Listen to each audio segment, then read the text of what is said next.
जी sir, जैसा कि आप कह रहे हैं तो ज़्यादातर ये भी देखने में आया है कि शरीफ लोगों को या जिसके पास अच्छा पैसा है उसको झूठा फंसा दिया जाता है। कुछ जातियों का भी मतभेद है, इंडिया है, भारत है। भारत देश में या अन्य देशों में भिन्न भिन्न किस्म के लोग रहते हैं, जिसमें शैतानी किस्म टाइप के आदमी हैं, दया भाव गुण रखने वाले भी व्यक्ति हैं जी। तो जो सत्य आदमी होता है उसका एक एक कदम सत्य के साथ होता है जी। और सत्य पर चलने वाला आदमी किसी की हाँ में हाँ नहीं करता। वो जो सत्य है,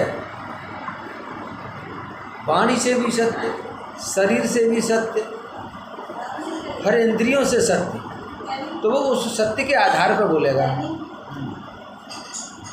और उस सत्य की ताकत इतनी बड़ी होती है कि शैतानी प्रवृत्ति के आदमी की ताकत उसके आगे कमज़ोर पड़ना शुरू हो जाती है जी। फिर उसको लगता है शैतानी प्रवृत्ति के आदमी को कि अब मेरा अस्तित्व खतरे में है। इस वजह से वो सत्य प्रकार के आदमी को रोकते हैं और उनसे चिढ़ते हैं और उनको झूठे केसों में, रास्ता रोकने में और कई प्रकार के षड्यंत्र रचते हैं और उनको फंसाने का काम करते हैं। लेकिन सच्चाई तो सच्चाई है जी। कुछ समय बाद सच्चाई सामने आ जाती है और झूठा हार जाता है, शैतानी प्रवृत्ति का आदमी हारने लगता है। जी जी। तो सत्य का कदम बहुत ही ताकतवर है। जी। तो बुद्धिज़्म और बाबा साहेब का जो मार्ग है वो सत्य सटीक मार्ग है, सत्यता का मार्ग है, अहिंसावादी मार्ग है। बाबा साहब और तथागत बुद्ध का मार्ग बहुत ही शुद्ध और सामूहिक जनहित में है, सुगम मार्ग है। सुगम मार्ग है। और कभी भी वो व्यक्तिगत लाइफ में नहीं जीते जी। वो जनहित के भलाई के लिए वो खोज करते हैं और फिर वो जनहित में ऐसे काम करते हैं और वो विद्या आकर के बांटते हैं जिससे जो है जनता का भला हो। जी। जनता ऐसी विद्या को जल्दी स्वीकार कर ले तो जल्दी हित हो जाएगा और भोग विलास में डूबे हुए व्यक्ति का जो है अस्तित्व हमेशा खतरे में रहता है, क्योंकि वो सच्चाई को नहीं देख पाता है। वो रंगमंच की दुनिया में अपने बिजी रहता है, पैसे के आधार पर जीता है, तो कदम भी गलत हो जाता है, दिशा भी गलत हो जाती है और दशा भी बुरी हो जाती है। ऐसे अधिकांशतः उदाहरण हमारे सामने आए हैं। जी।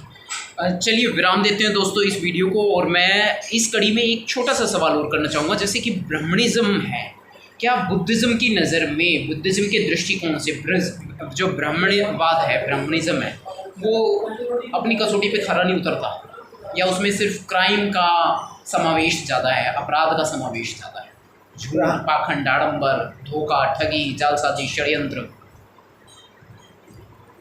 ब्राह्मणवाद बुराइयों का इतिहास है, गंदगी का इतिहास है।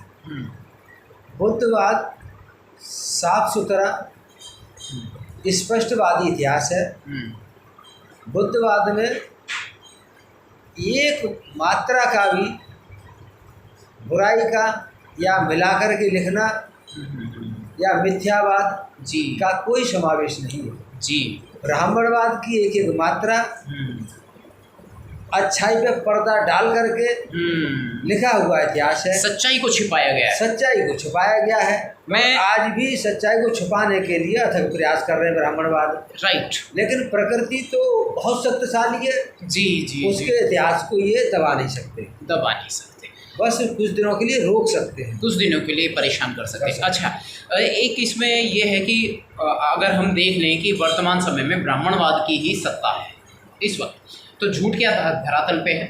दूसरा हम देख लेते हैं कि इतिहास से अगर उठा के देखें तो मैं दर्शकों को बताना चाहता हूँ कि नालंदा यूनिवर्सिटी, तक्षशिला यूनिवर्सिटी के इतिहास को छिपाया गया, रोंदा गया, जलाया गया, मिटाया गया, शिला लेख भी मिटाए, ये प्रमाण है इतिहास में। इस पर क्या कहेंगे सर? बात वहीं आ जाती है। जब कोई व्यक्ति या सत्ता परिवर्तन होता है तो शासक चाहता है कि मेरा ही नाम रहे, तो वो अपना नाम रखने के लिए जो पुराने इतिहास होते हैं उनको वो ख़त्म करने का प्रयास करते हैं, लेकिन जो सच्चे इतिहास होते हैं वो चाह कर के भी नहीं मिटा सकते, सदियों में मिटा नहीं पाए चाह कर भी, क्योंकि प्रकृति खुली हुई है। जिस प्रकृति क्या है कि प्रकृति ने हमें ऑक्सीजन दी है, फ्री में दी है। ये कोई डॉक्टर हमको पैसे से नहीं देता, राइट, कोई बनिया हमको पैसे से नहीं देता ऑक्सीजन, जी जी, कोई पुलिस वाला कोई जज हमको ऑक्सीजन फ्री में नहीं देता, और प्रकृति हमको ऑक्सीजन फ्री में देती है, इसलिए हम जीते हैं। ये एक सच्चाई है प्रकृति की, प्रकृति का एक ये घटक है। तो हमारे लिए तो प्रकृति सब कुछ है जी। प्रकृति हमें पानी फ्री में देती है, जल है, ये प्रकृति का कंपोनेंट है, और एक माहौल एनवायरनमेंट है, पर्यावरण है। हम तो ये सब हमें प्रकृति उपहार में देती है, और उससे जीवन बनता है, उससे हमारा जीवन चलता है जी, और हर मनुष्य का जीवन चलता है। इसीलिए आप प्राकृतिक तौर पे इतनी सारी गंभीर बीमारियों में उलझकर भी त्रासदीपूर्ण जीवन जीने के बाद में वापस से विपश्यना, ध्यान, मेडिटेशन, बुद्धिज़्म आदि करके वापस अपने शरीर को स्वस्थ बनाने में सफल हो गए। ये विद्या ही ऐसी है जी कि जो इस मार्ग पर चलता है। बुद्ध की थ्योरी 2500 वर्ष पहले तथागत बुद्ध किया करते थे, तो उसमें स्पष्ट लिखा है कि शरीर में शुद्धता आएगी तो अशुद्धता खत्म होगी, शरीर में सदगुण आएंगे तो दुर्गुण खत्म होंगे। तो ये तथागत बुद्ध की थ्योरी है, लंबी थ्योरी है, समय लगता है, आदमी चलता रहेगा, चलता चला जाएगा इस मार्ग पर, तो विकारों से भी मुक्ति मिलेगी, कई चीज़ों से मुक्ति मिल जाती जिसकी आपको उम्मीद नहीं होती, बशर्ते आपको एक एक कदम बुद्ध के मार्ग पर चलना होगा। सफलता आपकी बोली जी। तो दोस्तों, आपने सुना है बहुत ही सुलझी हुई विचारधारा के व्यक्तित्व एडवोकेट कप्तान सिंह जी, दिल्ली की सेशन कोर्ट में विराजमान हैं, नोटरी हैं और बहुत कमिश्नर भी रह चुके हैं कुछ समय पहले वहाँ से।